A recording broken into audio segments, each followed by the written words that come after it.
क्यों इतने ऐसे मसीह हैं जो बढ़ोतरी को नहीं देखते अपने जीवन में?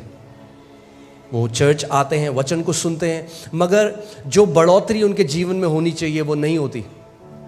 और उसका एक कारण मैं आज आपको बताऊंगा, वो वचन में है कि क्या वो कारण है कि कितने सारे ऐसे मसीह हैं, फास्टिंग प्रेयर में भी आ रहे हैं और रविवार को भी आते हैं और सारी सभाओं में आते हैं, मगर वो बढ़ोतरी जो परमेश्वर चाहता है उनके जीवन में वो नहीं देखते। और उसका कारण ये है कि हर एक चीज़ के लिए परमेश्वर ने सिद्धांतों को रखा है। बोलिए सिद्धांत, सिद्धांत।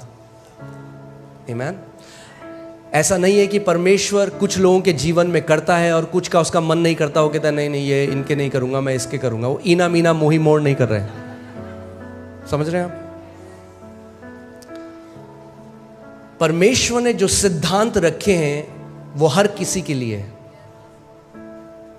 उसका वचन कहता है होशाया 4:6 में कि मेरी प्रजा मेरे ज्ञान न होने के कारण नाश हो गई है।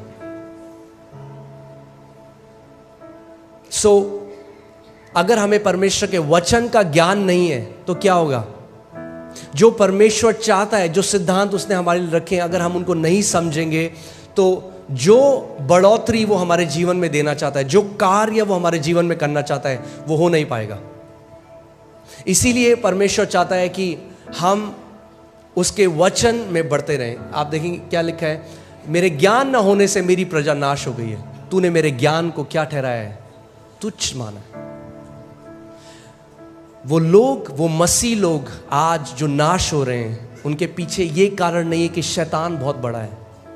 शैतान बड़ा नहीं है, वो इसीलिए क्योंकि उन मसीहों ने परमेश्वर के ज्ञान को तुच्छ जाना।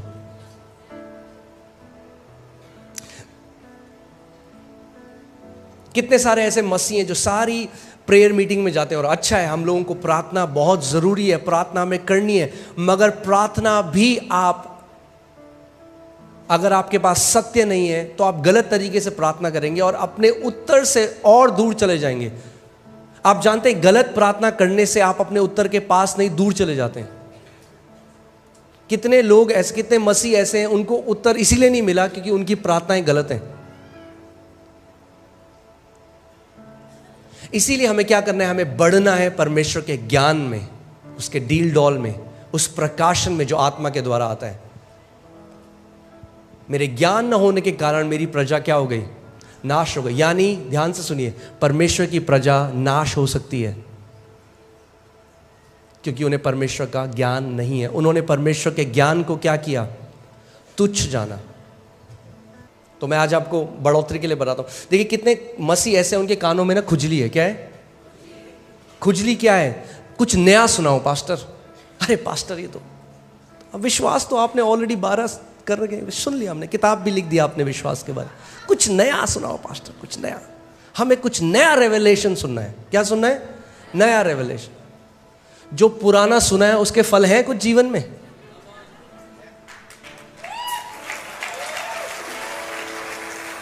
क्या करोगे नया सुन के अगर पुराने के फल ही नहीं आए तो?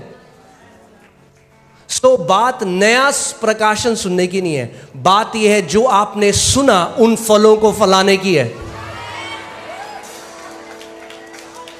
आमीन।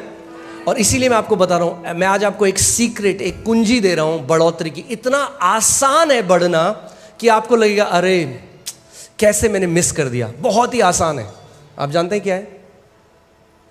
वचन में चलते हैं। 1 कुरिन्थियों 3 उसकी 6वीं आयत देखिए। यहां पे पौलुस प्रेरित क्या कहते हैं? मैंने पौधा रोपा, अपोलोस ने उसे सींचा, पर किंतु परमेश्वर ने उसको बड़ा किया। इंग्लिश बाइबल से गॉड ब्रॉट इंक्रीज, यानी परमेश्वर बढ़ोतरी लेकर आया। परमेश्वर सीधे बढ़ोतरी नहीं ला सकता आपके जीवन में। ध्यान से सुनिए मेरी बात को। कई लोग कहते हैं प्रभु बढ़ोतरी दे, प्रभु बढ़ोतरी दे। नहीं ला सकता बढ़ोतरी। अगर प्रभु को बढ़ोतरी लानी है तो किसी को पहले बोना पड़ेगा वचन, फिर किसी को उसको सींचना पड़ेगा, फिर बढ़ोतरी आएगी। बढ़ोतरी तीसरा स्तर है। पहला स्तर है बीज को बोना। क्या है पहला स्तर? बीज को बोना। दूसरा स्तर है उसको सींचना, उस पर पानी डालना। आप बेस्ट क्वालिटी का बीज ले आइए, आप कश्मीर जाइए, वहाँ से आप सबसे अच्छा बीज ले आइए सेब का, मगर अगर आपने बीज बो दिया और उसके बाद भूल गए तो क्या होगा? वो बीज कभी भी बढ़ नहीं सकता। और परमेश्वर का वचन हमें मरकुस 4 अध्याय में बताता है, यीशु मसीह ने कहा कि बोने वाला क्या बोता है? बीज। और बीज क्या है? परमेश्वर का वचन। सो पौलुस ने क्या बोया कुरिन्थियों के जीवन में? बीज बोया, यानी वचन बोया। यानी ध्यान से सुनिए, जब आप पहली बार किसी वचन को सुनते हैं तो वो वचन बोया जाता है, यानी प्लांट किया जाता है इंग्लिश बाइबल में, ठीक है। मगर जब आप उसको बार बार सुनते हैं तो वो सींचा जाता है, फिर बढ़ोतरी आती है। कितने मसीह ऐसे हैं, उन्हें बार बार नई शिक्षा चाहिए मगर वो उसको सिंचाई नहीं होने देते अपने हृदय में। यानी अगर आपको बढ़ोतरी चाहिए, प्रार्थना से नहीं आएगी। ध्यान से सुनिए, मैं प्रार्थना करने वाला व्यक्ति हूं। हम लोग ऑल नाइट प्रेयर करते हैं, रोज घंटों अन्य भाषा में प्रार्थना बहुत जरूरी है, उसकी अपनी एक जगह है। मगर प्रार्थना बिना वचन के कुछ काम नहीं करेगी।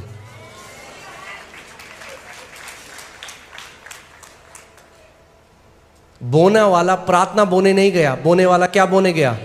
बीज। आप प्रार्थना के द्वारा आपने नया जन्म नहीं पाया। परमेश्वर का वचन कहता है, पहला पत्रस 1:23, तुमने परमेश्वर के अविनाशी वचन के बीज के द्वारा नया जन्म पाया है। आदि में क्या था? वचन था। प्रार्थना बाद में आई, पहले वचन था। पहले वचन आता है, फिर उस वचन के अनुसार आप प्रार्थना करते हैं। कितने लोगों को समझ में आ रही है मेरी बात? पहले प्रकाशन आता है, फिर प्रार्थना आती है। प्रार्थना बहुत जरूरी है। ध्यान, वो मत सुनना जो मैं नहीं कह रहा हूं, वो सुनना जो मैं कह रहा हूं। मैं नहीं कह रहा हूं प्रार्थना की जरूरत नहीं है, मैं कह रहा हूं प्रार्थना बहुत जरूरी है, मगर पहले हमें वचन का प्रकाशन चाहिए। कई लोग प्रार्थना को कैसे सोचते हैं, वो सोचते हैं कि वो अलादीन के चिराग की तरह है। हम बोलेंगे हालेलुया हालेलुया हालेलुया, प्रभु दे दे दे दे दे, प्रभु दे दे दे दे दे दे दे दे दे दे दे। नहीं, हमें वचन का प्रकाशन चाहिए, ठीक है। सो वापस उस वचन में आते हैं। पौलुस कह रहा है, मैंने बोया, अब पौलुस ने उसको सींचा और परमेश्वर ने क्या करी? बढ़ोतरी दी। बहुत आसान है। यानी एक बार किसी भी वचन को सुनना काफी नहीं है। अगर आप बढ़ोतरी चाहते हैं तो उस वचन को तब तक सुनते रहें, सुबह शाम दोपहर रात सुने, फिर जब तक बढ़ोतरी को ना देखने लग जाए, जब तक वो फल आपके जीवन में ना आने लग जाए, जब तक दूसरे लोग ना बोलने लग जाए। अगर आप बोल रहे हो कि मैंने जी फेथ सीरीज सुन ली, फिर आपके जीवन में उस विश्वास की सीरीज के फल होने चाहिए। आमीन। सो जिस एरिया में आप वचन को लगातार सुनते रहेंगे, उस एरिया में आप बढ़ोतरी को देखने लग जाएंगे। मैं हमेशा इस बात को सिखाता हूं, केवल क्योंकि बाइबल में लिखा है इसका मतलब यह नहीं कि वो आपके साथ ऑटोमेटिकली हो जाएगा। वो लिखा है, वो बीज है। ये किताब मैं चाहता हूं आप इसको देखो कि जैसे ये बीज का डब्बा है, इसके अंदर बीज है। चंगाई के बीज भी हैं, समृद्धि के बीज हैं, शांति के बीज हैं, जय के बीज हैं, आनंद के बीज हैं। हर एक बीज जो आपको चाहिए वो इसके अंदर है। मगर अगर आप बीज पकड़ो, क्या आप उसका फल खा सकते हो? नहीं। बीज फल का है, बीज के अंदर है। मगर आपको बीज को पहले बोना पड़ेगा। और खेत क्या है? पर प्रभु का वचन बताता है मरकुस 4 में, खेत हमारा हृदय है। खेत आपका हृदय है। आमीन। सो आज जो हम बात करना चाह रहे हैं विश्वास के बारे में, रोमियो 1:17 में लिखा है कि सुसमाचार जो हमें दिया गया, सुसमाचार, क्योंकि उसमें यानी सुसमाचार में परमेश्वर की धार्मिकता विश्वास से और विश्वास के लिए प्रकट होती है। जैसे लिखा है, विश्वास से धर्मी जन जीवित रहेगा। जैसे आप ऑक्सीजन से और पानी से जीवित रहते हैं, जितना जरूरी आपके लिए ऑक्सीजन और पानी है, उतना ही जरूरी धर्मी जन के लिए विश्वास है। अगर आप विश्वास को नहीं जानते, उस शिक्षा में नहीं बढ़े, तो आपके लिए बहुत मुश्किल होगा एक थ्राइविंग जीवन जीना, एक बढ़ोतरी का जीवन जीना, एक जय का जीवन जीना। विश्वास एक शिक्षा नहीं है, विश्वास हमारे जीने का स्रोत है। क्योंकि धर्मी जन विश्वास के द्वारा जीवित। लोग बोलते हैं अच्छा अच्छा आप विश्वास की शिक्षा देते हैं, अच्छा हम तो जी ये वाली शिक्षा मानते हैं। नहीं नहीं, अगर आप धर्मी जन हैं तो परमेश्वर कह रहा है कि विश्वास की शिक्षा के द्वारा आप जीवित रहेंगे। इसका मतलब विश्वास में चलना और विश्वास में दृढ़ हो जाना एक ऑप्शन नहीं है, विकल्प नहीं है, ऑप्शन नहीं है। विश्वास में बढ़ना ही पड़ेगा अगर जय में जीना है तो। आमीन। ये डिसीजन आपको लेना पड़ेगा। आपकी मम्मी नहीं ले सकती, आपके पापा नहीं ले सकते, आपका हस्बैंड नहीं ले सकता, आपकी वाइफ नहीं ले सकती। आपको स्वयं ये निर्णय लेना है, मैं विश्वास में बढ़ूंगा और एक योद्धा बन जाऊंगा। बहुत आसान है, मुश्किल नहीं है। मैं आपको बता रहा हूं, परमेश्वर नहीं कहता आपको विश्वास कमाने की जरूरत है, आपको कमाना नहीं है, अपने आप ऑटोमेटिकली आता है। आता है, बोलिए आता है। कैसे आता है? कैसे आता है? सुनने से। और वही मसीह लोग नहीं करते। सबसे मुश्किल है लोगों के लिए सुनना। इसीलिए शैतान डिस्ट्रैक्ट करता है।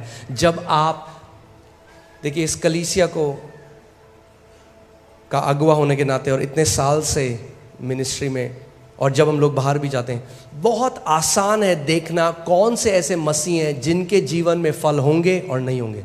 मैं यहाँ से देख सकता हूँ आपका एटीट्यूड और बता सकता हूँ आपका जीवन कैसा होगा मसीह में। जब वचन का प्रचार होता है तो मैं आपको बता सकता हूँ, कुछ लोग हैं वो अपने फ़ोन में डिस्ट्रैक्ट होंगे, कुछ लोग हैं बात कर रहे होंगे, मजाक कर रहे होंगे, और फिर बाद में पास्टर मुझे डिप्रेशन है। क्या बोलो आप उन लोगों को? क्योंकि जब वचन भेजा जा रहा था तो उन्होंने उस वचन को ग्रहण नहीं करा। उसका वचन कहता है, मैंने अपने वचन को भेजा और तुझे तेरी बीमारियों से चंगा किया है। मैंने अपने वचन को भेजा और तुझे नाश होने से बचाया है। मगर जब वचन भेजा जाता है तो कम मसीह हैं जो उस पर ध्यान धरकर उसे ग्रहण करते हैं। वचन किसके लिए भेजा जाता है? चेयर टेबल के लिए थोड़ा, आपके लिए भेजा जाता है। मगर जबरदस्ती नहीं करेगा परमेश्वर। अगर आप उसको ग्रहण नहीं करेंगे, वो टकराएगा और वापस आ जाएगा। याद है प्रभु यीशु मसीह ने अपने चेलों से कहा, जिस घर में तुम जाओ उस घर का कल्याण बोलना, अगर वो नहीं चाहते तो वापस तेरे पास आ जाएगा। सो विश्वास कैसे आता है? सुनने से आता है। और सुनना कैसे होता है? आप लगाइए रोमियो 10:17। अतः विश्वास सुनने से और सुनना मसीह के वचन से होता है।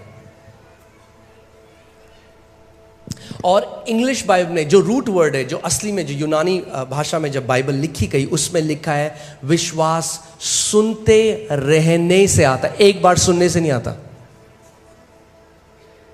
अगर आप विश्वास में चलना चाहते हैं, आपको लगातार मसीह का वचन सुनना पड़ेगा। लगातार। Faith comes by hearing, ING। वो एक लगातार चलने वाली प्रक्रिया है। यानी अगर आप सुनते रहेंगे तो आप विश्वास में चलते रहेंगे। ये ऐसा है, आपने देखा है जब जो एरोप्लेन है वो ऊपर जाता है और जब तक उसका इंजन ऑन है वो चलता रहेगा। जहां इंजन ऑफ किया पायलट ने, वो नीचे आने लग जाएगा। अगर आप चाहते हैं जिंदगी भर आप एक जयवंत जीवन जिए, जिंदगी भर आप एक विक्टोरियस, एक योद्धा की तरह जीवन जिए, तो आप ये नहीं कर सकते कि मैं केवल संडे को वचन सुनूंगा। आपको वचन को सुनते रहना होगा।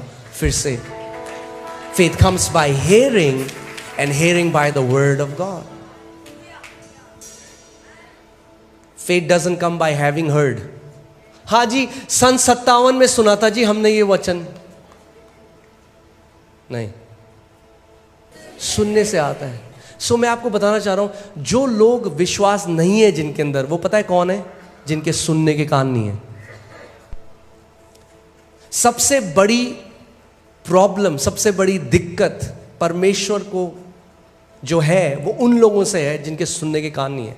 बार बार प्रभु यीशु मसीह, आप जब पढ़ेंगे सुसमाचार में, कहता था अगर तुम्हारे सुनने के कान हैं तो सुन लो मैं तुमसे क्या कहता हूं। वही चीज अगर आप प्रकाशित वाक्य में पढ़ेंगे, उसमें लिखा है अगर तुम्हारे सुनने के कान हैं तो सुन लो कि परमेश्वर की आत्मा कलीसिया से क्या कहता है। सो हमें ध्यान धर कर क्या करना है? सुनना है। परमेश्वर का वचन इन कानों की बात नहीं कर रहा। अगर किसी के सुनने के कान है, सबके ये वाले कान है, मगर वो आपके हृदय के कान, वो आपके एक एटीट्यूड की बात कर रहा है, आपके एक स्वभाव की बात कर रहा है कि जब वचन का प्रचार होता है तो आपके अंदर हृदय का स्वभाव कैसा है उस प्रचार को लेकर। आमीन। मैं आपको एक वचन में ले चलता हूं। हालेलुया। मरकुस जब हम देखते हैं 4 उसकी 13वीं आयत, इसमें लिखा है, फिर उसने यानी प्रभु यीशु मसीह ने अपने चेलों से कहा क्या तुम ये दृष्टांत नहीं समझते? सो हम देखते हैं कि प्रभु यीशु मसीह ने एक दृष्टांत को बताया, बीज बोने के दृष्टांत को, और उसने अपने चेलों को बोला कि एक बीज बोने वाला बीज बोने के लिए गया। और आप जानते हैं जब मैं बॉर्न अगेन हुआ, जब मेरा नया जन्म हुआ, मैं चर्च में आने लगा, तो मैंने देखा कि ज़्यादातर जो लोग हैं ना वो वैसा ही जी रहे हैं जैसे पहले जी रहे थे। उनके जीवन में कोई बदलाव नहीं है। उनकी भाषा बदल गई, वो जय मसीह की बोलते हैं, वो हालेलुया बोलने लग गए, मगर जीवन में कोई जय नहीं है, कोई विक्ट्री नहीं है। आज भी डिप्रेशन में है, आज भी कई तो आज भी गालियां देते हैं, आज भी जीवन बिल्कुल वैसे ही है जैसे पहले था, कोई ट्रांसफॉर्मेशन नहीं है। चर्च आते हैं, गाने सीख गए, मसीह गाने गा सकते हैं, मगर जीवन में कोई ट्रांसफॉर्मेशन नहीं है। प्रभु आपके जीवन में ट्रांसफॉर्मेशन चाहता है, एक बदलाव चाहता है। आमीन। और मैंने प्रभु से पूछा, मैंने कहा प्रभु ये ऐसा क्यों है, क्यों इतने सारे मसीह लोग हैं, क्यों उनके जीवन में कोई बदलाव नहीं है? तो परमेश्वर मुझे इस दृष्टांत में ले गया और उसने कहा ये कारण है जो आज भी मेरी कलीसिया में इतने लोग जो हैं उनके जीवन में बदलाव नहीं है। और उसने एक दृष्टांत बताया, और दृष्टांत था, उसने कहा एक बीज बोने वाला बीज बोने के लिए गया। कुछ बीज सड़क के किनारे गिरे, कुछ बीज पथरीली भूमि पर गिरे, कुछ बीज झाड़ियों में गिरे, और कुछ बीज अच्छी भूमि पर गिरे। ध्यान से सुनिए इस बात को, बीज एक सा था, सेम बीज, वही बीज, मगर अलग अलग प्रकार की भूमियों पे गिरा। और चेलों को समझ में नहीं आया, और जो भीड़ थी उनको भी समझ में नहीं आया। मगर ध्यान से सुनिए, चेले वापस पूछने के लिए आए कि इसका मतलब क्या था। भीड़ ने पूछा भी नहीं, क्यों? क्योंकि उन्हें मतलब ही नहीं था क्या बोल रहे हैं। क्योंकि उनको क्या चाहिए था? पास्टर। आज मसीहों की हालत इसलिए है क्योंकि वो ले हैंड को ज्यादा ऑनर करते हैं, मगर परमेश्वर के वचन का ऑनर नहीं करते।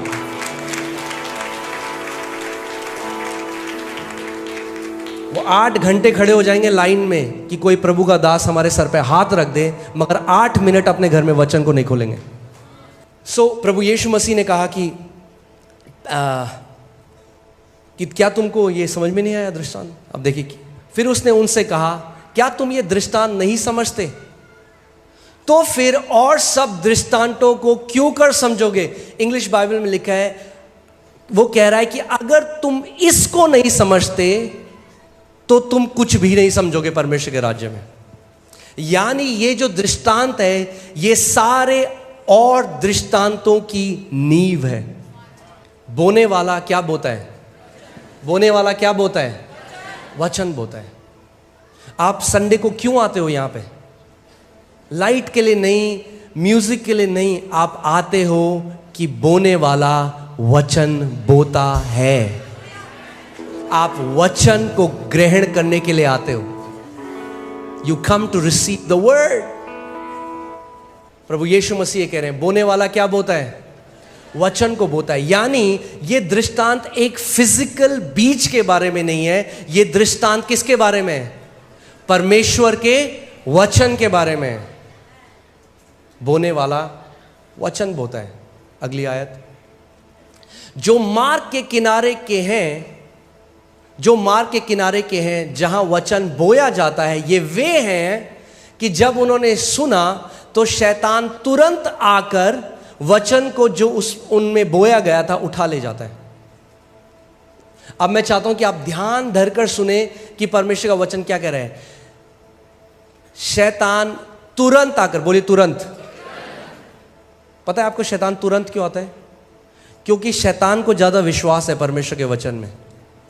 वो जानता है कि अगर परमेश्वर के वचन का ये बीज इनके अंदर चला गया तो ये मेरे हाथ से गए।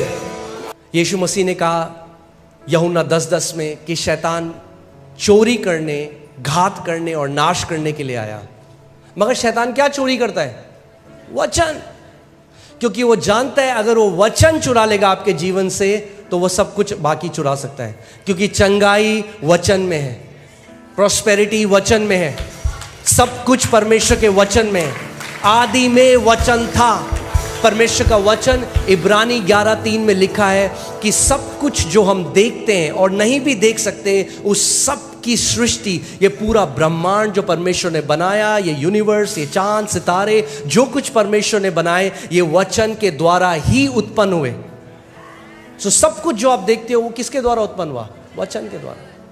सो पहला टाइप का बीज जो है वो सड़क के किनारे गिरा। और मुझे कभी समझ में नहीं आया था ये, तो मैंने एक दिन परमेश्वर से पूछा, मैंने कहा प्रभु ये सड़क के किनारे क्या है?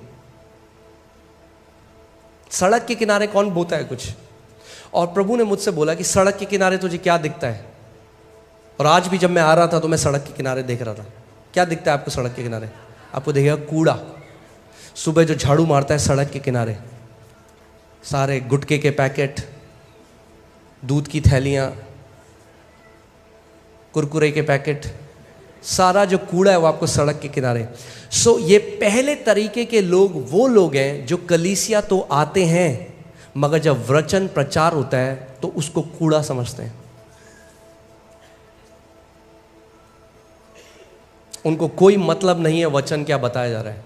वो एक आदत की तरह, या तो वो ईसाई हैं तो संडे को चर्च जाना है इसलिए आ रहे हैं, या दोस्त ले आया तो बैठना ही है इसलिए आ गए, या कई लोगों के अलग अलग कारण होते हैं जिसके लिए वो आते हैं, मगर वो वचन के लिए नहीं आते। और ये वो लोग हैं जो वचन उनके कान में तो पड़ता है और वो बीज अंदर भी जाता है, मगर तुरंत, बोलिए तुरंत शैतान आता है और वचन जो उनमें बोया गया था वो उठा ले जाता है। और वो ये रियलाइज नहीं करते कि यही उनके साथ अगले संडे भी होता है, यही उनके साथ फिर होता है। ऐसा करते करते 5 साल निकल जाते हैं, 10 साल निकल जाते हैं और वो कहते हैं प्रभु ये बंदा तो फल रहा है, मेरे जीवन में फल क्यों नहीं आ रहा? और परमेश्वर कह रहा है मूर्ख, क्योंकि तू मेरे वचन का आदर नहीं करता। सो ये जो पहले श्रेणी के लोग हैं, मुझे नहीं पता आप में से कितने वो आज हैं। अगर आज हैं तो आपके लिए गुड न्यूज़ है, आप अपना स्वभाव बदल सकते हो, आप एक अच्छी भूमि बन सकते हो आज ही। इसीलिए मैं ये वचन आपको बता रहा हूं कि आप अपने हृदय के स्वभाव को बदल दें परमेश्वर के वचन के लिए। सेम बीज बोया गया, चौथी भूमि पर 30 गुना, 60 गुना और 100 गुना फल आया। दिक्कत बीज की नहीं थी, दिक्कत भूमि की थी। आपको जय में चलना है तो वचन का आदर करने वाले लोग बनना पड़ेगा। ये वचन आपको पहाड़ की चोटी पर बिठा के रख देगा। ये वचन आपको उस जगह ले जाएगा जहां आप अपनी काबिलियत से नहीं जा सकते। ये वचन एक नई किडनी आपके शरीर में डाल देगा। ये वचन आपको जय में चलने की सामर्थ देगा। जो कोई उसके वचन का आदर करते हैं, परमेश्वर उनका आदर करता है और उनको महान चोटियों पर बिठाता है।